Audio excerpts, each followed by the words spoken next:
I just feel like the presidential race began last night. Absolutely. And it's a two-man race between Biden and Bernie Sanders. And that's it. And to echo something you said last night, Matt, look, it's the two old white men.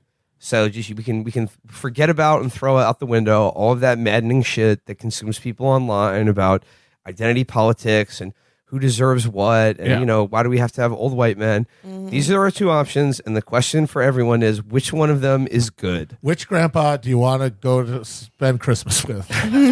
Well, the one who's still sharp and tells you funny stories and gives you a little Werther's original, or the one who shears cement all over the walls and accuses you of being a Japanese soldier?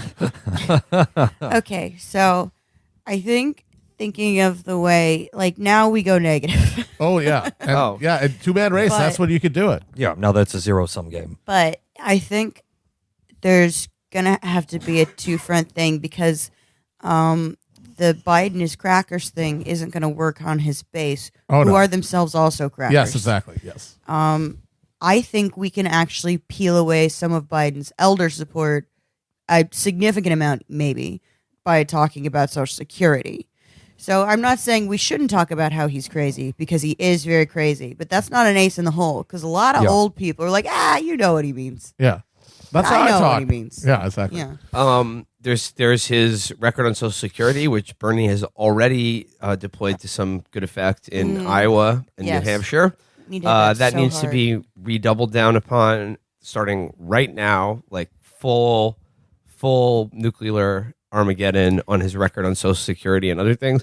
I would say the other thing is just he is unelectable. Yes, he will lose to Donald Trump. There is not a single argument that you can make about Trump's corruption. A vote for Biden is a vote for Trump. You cannot make a single argument about Trump's corruption or denigration of the office if your nominee is Joe Biden, because it will boomerang back around on him. And I'm sorry, Hunter getting that job for a Ukrainian gas company for like $50,000 a month that he didn't even show up to.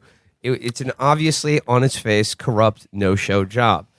Biden is a fatally poisoned candidate. If you thought that Hillary Clinton email shit sunk her fucking campaign, what do you think the much more obvious and easy to understand corruption going on in the Biden family is going to do to him against Trump in a general election? This is also, Biden is running against Trump is essentially the only way possible for the sitting president of the United States to campaign as an outsider against entrenched Washington interests. Yes, yes. He can replay the 2016 playbook to a T.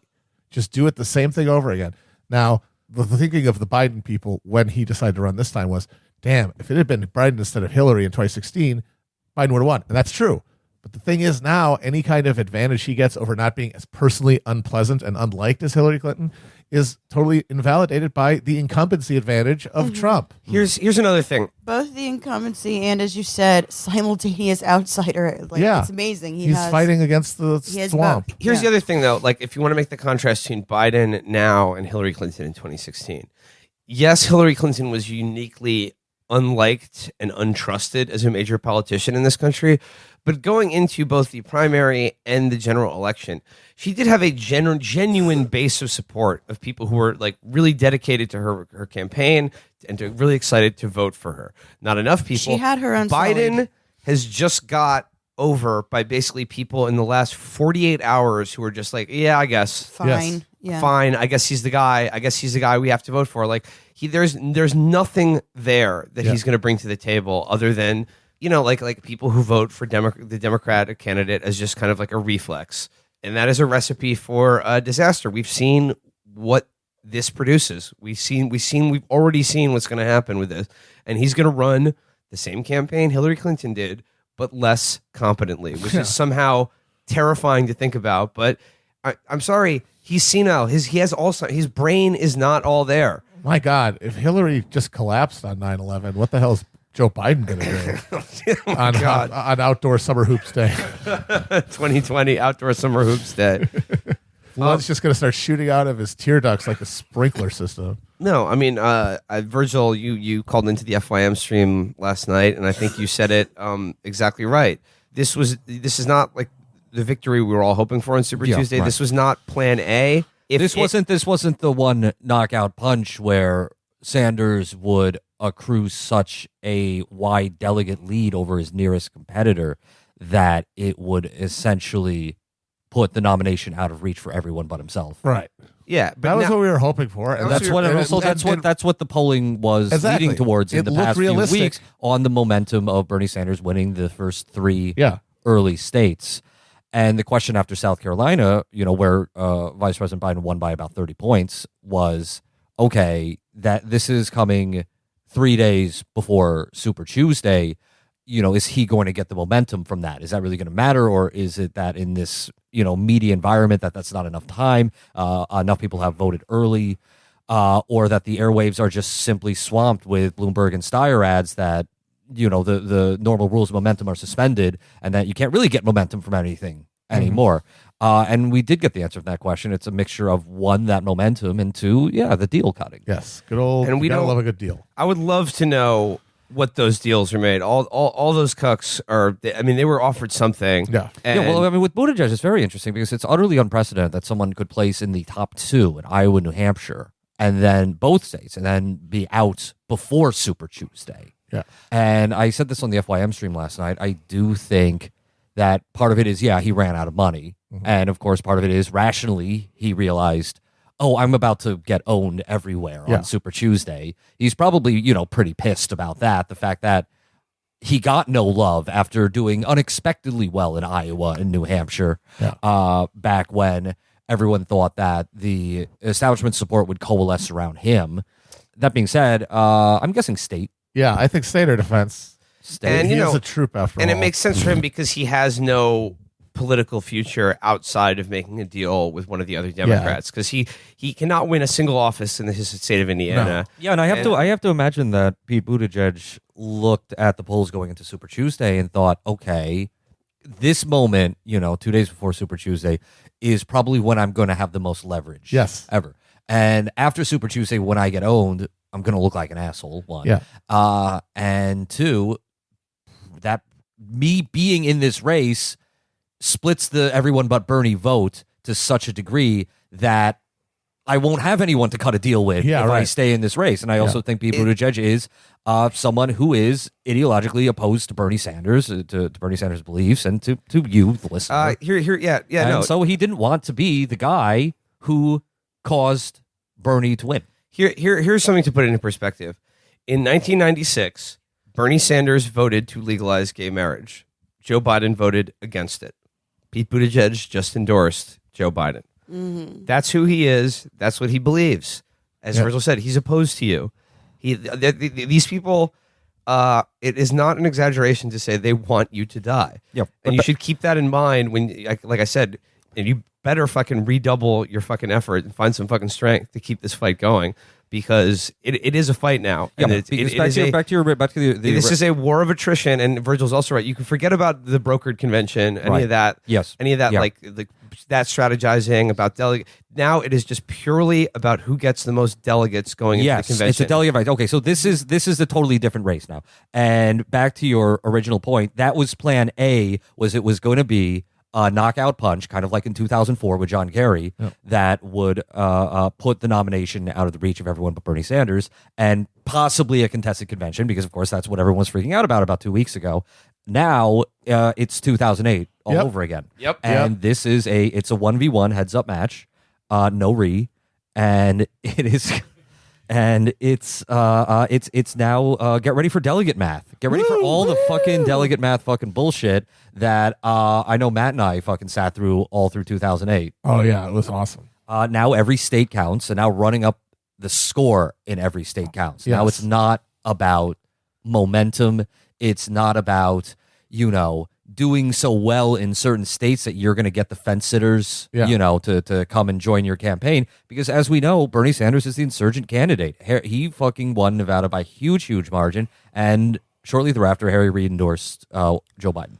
Here's the thing. It's just like the upper echelons of the Democratic Party elite and the people who fund them, Obama and all the party grandees. I'm sure they sat everyone down and they made the offers and they figured out the game theory about how this really works. And they did the Brendel fly teleporter thing, and Joe Biden stepped out. And now he's the like he is like all of their DNA, all of their like their disgusting blob of flesh Yeah. and organs has coalesced into Joe Biden, and he is the consensus establishment candidate. It is both disturbing and terrifying how quickly that mass of flesh and organs congealed together to win a lot of those states and delegates on Super Tuesday. Yes. And like with Klob and Buttigieg, and like they're just dropping out and endorsing, like he's the guy now. And it was looking like Bernie Sanders was going to get that knockout punch on Super Tuesday. That didn't happen. But here's what you have to keep in mind: they were always going to train the full force of the Death Star on Bernie Sanders. Yep. It was going to happen sometime, and we saw it just happen. We just took the biggest punch, the biggest hit that they were capable of giving, and it did not knock us out. It is still virtually tied in this race. So please keep that in perspective. And also this is the thing that I've been thinking about the most. We saw the phenomenon of in late 2019, early 2020 of Biden's lead in the early states that voted early declining as people started paying attention to the race. And we know that people generally start paying attention to the race about 2 weeks before they vote, which means that the vast majority of people who haven't voted yet before now have not really thought about it, which is Yes. terrifying but true. And I don't think that there's any reason to believe that the phenomenon of people paying attention to the race, seeing Joe Biden, hearing about his record, Yes. and like really like confronting him as the possible candidate leads to his numbers going down. And I don't see any reason to believe it won't happen again because he's the same guy, with the same record and the same presentation that caused that the collapse You're in not early going states. to Everything change that- the outcome by perseverating. Everything that Bernie Sanders has already done and built in this campaign is designed perfectly to form a contrast with just Joe Biden. Yeah. His entire career, the things he currently stands for, the things he currently pretends to stand for. It is a perfect machine of juxtaposition between these two guys, and it is a contrast that resounds heavily in your favor. And you should be very confident about that going forward. And like I said, train all fire on the Joe Biden superstar destroyer. Depending on who you're talking to, either he will lose or he's going to take away your Social Security. Yeah. And, He said he would. And He guess said what? it all the time. He loved talking Guess about what? it. I mean, like we already bodied Booker, Beto, Buttigieg, Warren, Harris. Here's the tricky part, though. None of Joe's followers are on Twitter. No. So No, I, sorry, the posting wars have been complete. It is a new front now. yeah, we have opened a new front. That being said, still post hard against Joe. Don't talk to Mama and Papa. Yeah, you can still post hard against Joe Biden. Post hard against the journalists who say anything nice about it. Also, Those are the people that are online. Those are who Yes. you can train your fire on. But this is a completely different race now, and it is a knockdown fight. It is a war of attrition to the convention for every single delegate in every single state. Yeah, and something else that's important to realize now is now it's important for everyone to organize in all 50 states and all territories and in D.C. because it being a delegate contest now, it matters not just that Bernie Sanders win a state, but that he win a state by a big margin. Right. That means everything that you do in this zero-sum game of Bernie versus Joe Biden, any undecided voter or someone who is not going to vote, you can get to go to the polls and vote for Bernie Sanders. That contributes to increasing Bernie Sanders' delegate margin against Joe Biden. yes. Yeah, and we are headed back to New York today. The New York primary is in April, and it's going to be huge. And we're going to take everything that we've all the skills that we've trained and learned on the road and going to apply it right in our own backyard. Knowing my beloved home state as well as I do, I can tell you it is going to be very hard to beat Joe Biden in New York State because it is such a Democratic Party fucking horror show.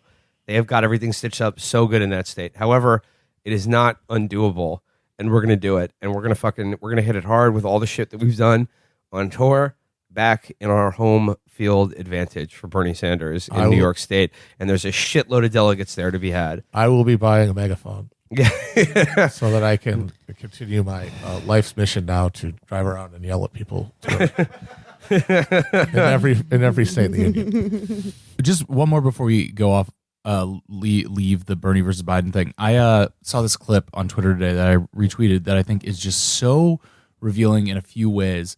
And it's Joe Biden talking to CNN in 2016 about how Bernie Sanders accurately reflects the will of the Democratic base. And I'll put the clip in, but the other thing that's revealing about it is like listening to Joe Biden talk in 2016 versus talking now is night and day. And I think that those two things combined, that he accurately in 2016 knew what the will of the party was, what the will of the voters were, what made Bernie Sanders such a good candidate, and is now actively campaigning against it, plus him being cogent 4 years ago and incogent now is really it's really revealing. I mean, I'll play it for you guys. I don't know if you have any commentary on it, but I'll insert it in the episode. You know, if Bernie Sanders never said he was a democratic socialist, based on what he's saying, people wouldn't be calling him a democratic socialist. That's how he characterizes himself in sort of European terms, the democratic socialist parties in Europe. But why is she having trouble? Well, I think that Bernie is speaking to a yearning that is deep and real, and he has credibility on it. And that is the absolute enormous concentration of wealth in a small group of people with the middle class now being able to be shown being left out. There used to be a basic bargain. If you contributed to the profitability of an enterprise, you got to share in the profit. That's been broken. Productivity's up. Wages are but stagnant. Hillary's talking about that as well. Well, it's relatively new for Hillary to talk about that. Hillary's focus has been on other things up to now, and that's been Bernie's. No one questions Bernie's authenticity on those issues. And they question hers, you think? Well, I think they question everybody. Anyway, I'll let this play out. I don't know. I thought that his ability to identify the thing that is happening here and then still 4 years later run against it much stupider is interesting. And just also, holy shit, that's from 2016. He declined very rapidly. Yeah.